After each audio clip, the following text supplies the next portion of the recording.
ဒီလူကကဘာပြက်ခါနီးတရက်အလိုကိုအချိန်ခီးသွားပြီးပြန်ရောက်လာခဲ့တာပါသူကသူ့ရဲ့နွားတွေကိုစတင်တက်ဖြတ်နေတဲ့အခါရွာသူရွာသားတွေကသူ့ကိုဝိုင်းရကြပါတယ်သူမိဘတွေကအေးလေဒီအယူကိုငါတို့ဝိုင်းကူပေးကြတာပေါ့လို့ပြောတဲ့အခါပို့ပြီးတော့တောင်လှောင်ပြောင်ခံခဲ့ရပါတယ်သူ့ရဲ့ရည်စားဟောင်းကတောင်ခွင့်မလွတ်ပဲသူ့မျက်နှာကိုကြည့်ပြီးလှောင်ရခဲ့ပါတယ်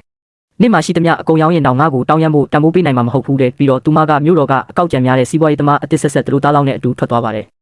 မထွက်သွားခင်မှာသူမကနင်ကတော့အမြဲတမ်းဟာတာတစ်ခုဖြစ်နေမှာပဲလို့ပြောခဲ့ပါတယ်မိုက်ကတော့ဘာမှပြန်မပြောခဲ့ပါဘူးကဘာပြတ်ဖို့3နာရီပဲလိုတော့တာကိုသူကဓာတွေကိုကြုံပူးပြီးသားပါတေလဲတေပူးပြီးသားပါဇွန်ဘီဗိုင်းရပ်စ်ကလူတွေကနေစတာမဟုတ်ပဲတိရစ္ဆာန်တွေကနေစတာဆိုတာသူသိပါတယ်နွားတွေကပထမဆုံးယောဂပိုးတည်ဆောင်သူတွေဖြစ်လာပါလိမ့်မယ်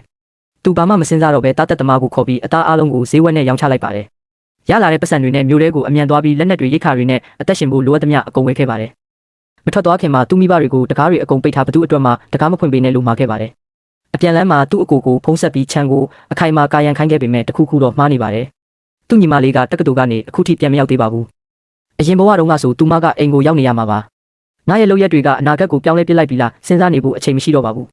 သူကားကိုအချိန်ကုန်နေမောင်းပြီးကြန့်ရှိနေတဲ့မိနစ်30အတွင်းမှာဒီတစ်ချိန်တော့သူမကိုအဆုံးရှုံးမခံတော့ဘူးလို့ကြိတ်ဆိုလိုက်ပါတော့တယ်